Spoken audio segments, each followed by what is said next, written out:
Namo Myoho Renge Kyo. Hi, everyone. Trying something a little different today. Camera settings and so on and so forth.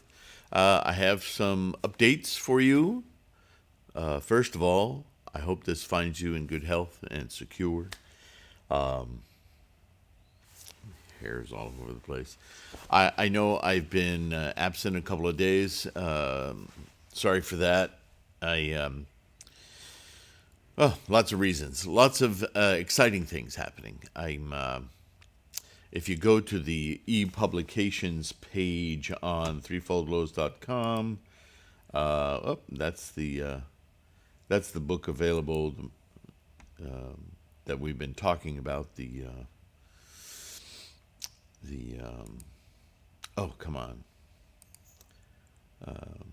This book, The Profound Meaning of the Daimoku, that we've been reading from, which we just recently finished.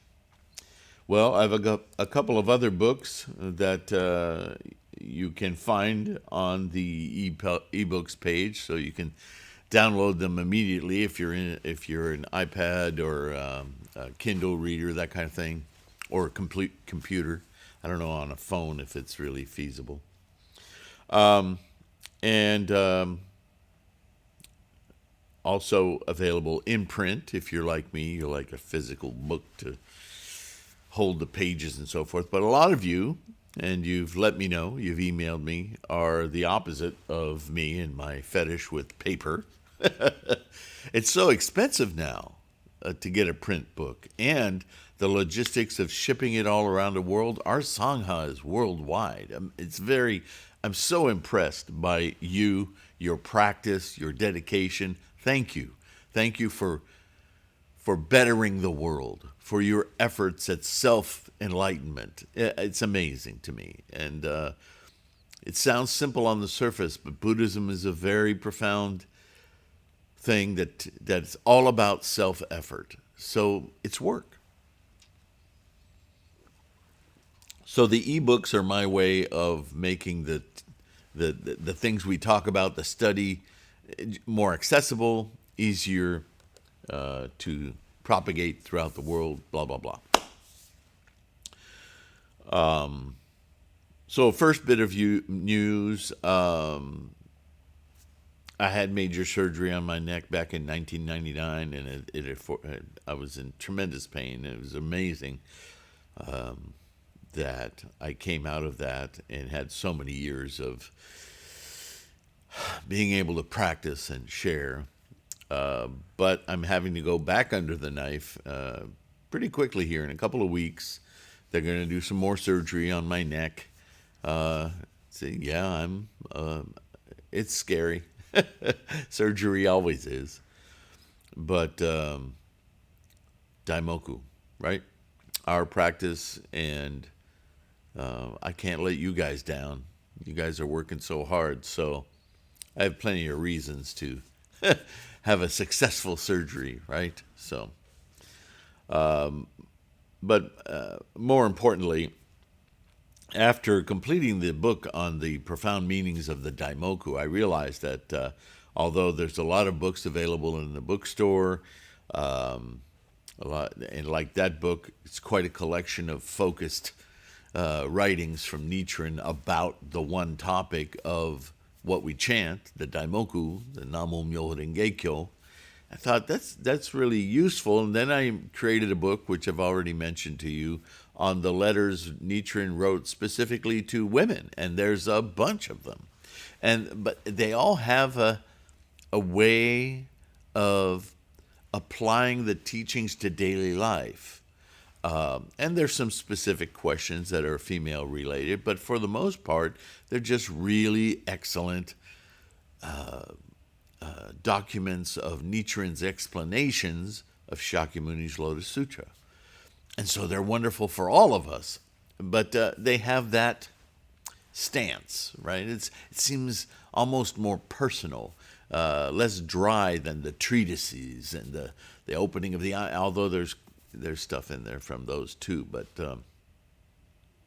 anyway, so there's a book, Letters to Women, Nichiren Gosho, available on the bookstore as a print, but also on the ebook page so you can download it.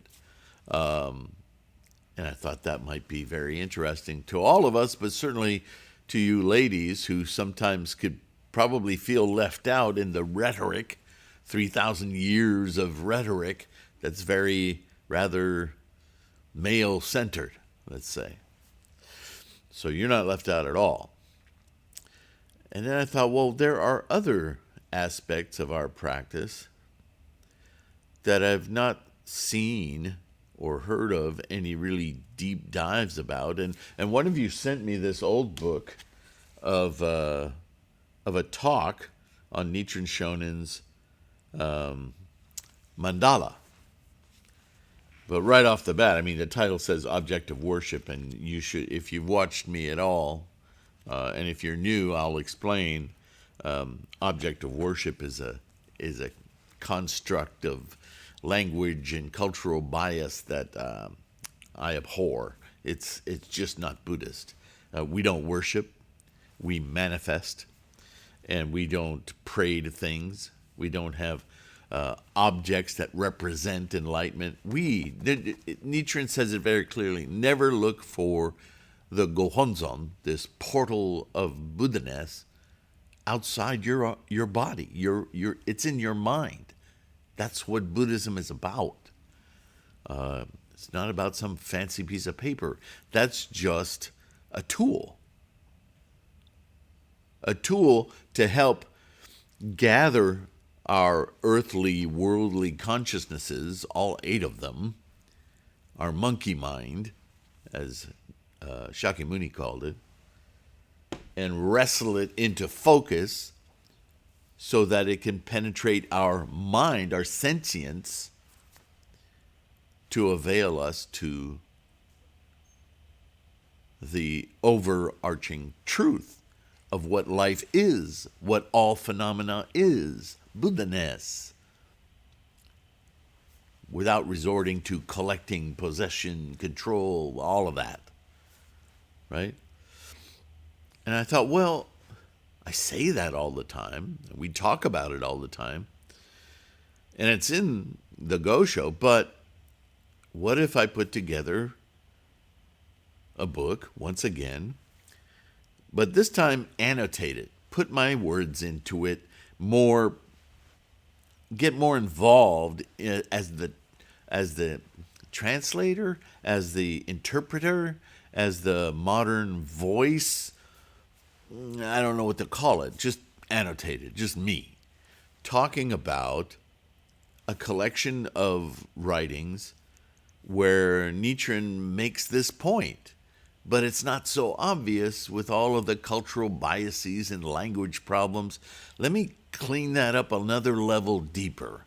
Let me clean up that language a little bit, not change Nichiren's words, but change the translator's interpretation of Nichiren's words so it's more clear what Nichiren is obviously saying, and then put my own 2 cents in there, sometimes just bolding and italicizing the particular text of a writing to make it more obvious so you can read and go, oh, I never really paid attention to the way he said, yeah, I get it now. Right? That's what study's all about. That's what it's for. To get rid of our doubts, to clarify and allow us our own insights so that when we chant, we know with confidence that we're invoking our enlightenment, our Buddha-ness, yeah? And what that is. What it's not magic. It's not I'm doing it. Just like making a sandwich, I'm doing it. I don't have to dream it. Right? Okay. Not sure how this it looks like it's skipping frames. No, it doesn't seem to be. Okay, so I've already finished that book. Now, admittedly, I haven't gotten my proof copy yet, so I'm sure I'll go through and have some changes to make. But I was so excited to to make it available. It's on the ebook page, so you can download it. You can actually go buy it in a bookstore if you like. And it's not unintelligible. I think it's in good shape. There's maybe some little things I left out here and there that I still need to clean up. But if you want to get your hands on it, heck, maybe you get it and you go, hey, Sifu, on page 138, where he said da da da da da, you might want to take those erroneous numbers or that spelling out of there, or isn't this? Yeah, you can help me edit it that way, and I can finalize it. But it's the nature. I'm all alone, so it's the nature of my publishing of materials like this that I go back, I reread them, and how did I miss that? But I try my best. And I think the version that's available right now is pretty darn good. But anyway, just so you know. And that was so inspiring that I thought, well, you know what else? I had never found a book on the 3,000 realms. I've talked about it an awful lot. There's a lot of videos on this channel about it. The origins of life, the 3,000 realms. Nichiren talks about it. Tendai talks about it. What if I did a book focused solely on the 3,000 realms, and I grabbed some of Tendai's original language around this, and Nichiren's, and maybe even, because Nichiren really focuses in on the lifespan chapter, what if I go into that Lotus Sutra, and I have several translations here, and see if I can't cull from the Lotus Sutra, that particular chapter, what specifically Nichiren is saying. Look, there it is. In Shakyamuni's own words, this idea of this constantly roiling, changing, moving instantiation of potential that we then concretize, that we then grab from all of this potential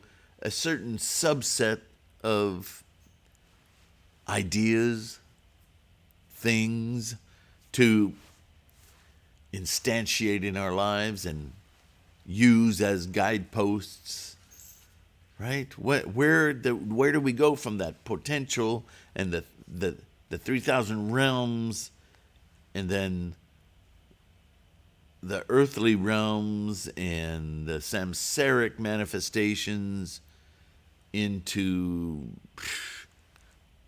the energies of our attachments and our foibles and our, ultimately, stresses and anxiety.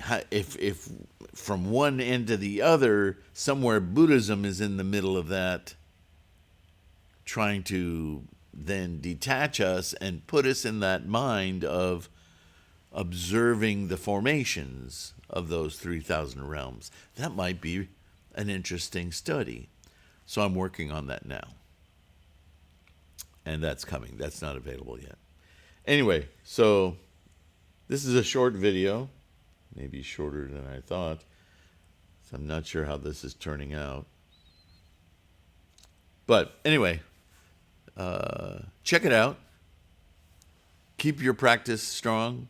Daimoku, Daimoku, Daimoku. Recitation. Okay? And I'll see you in the next one. Thank you so much for your practice, for your support. Don't forget, like and subscribe. It's super bodhisattva to make our Sangha grow, make it more available to more people. I'll see you again soon. Bye for now.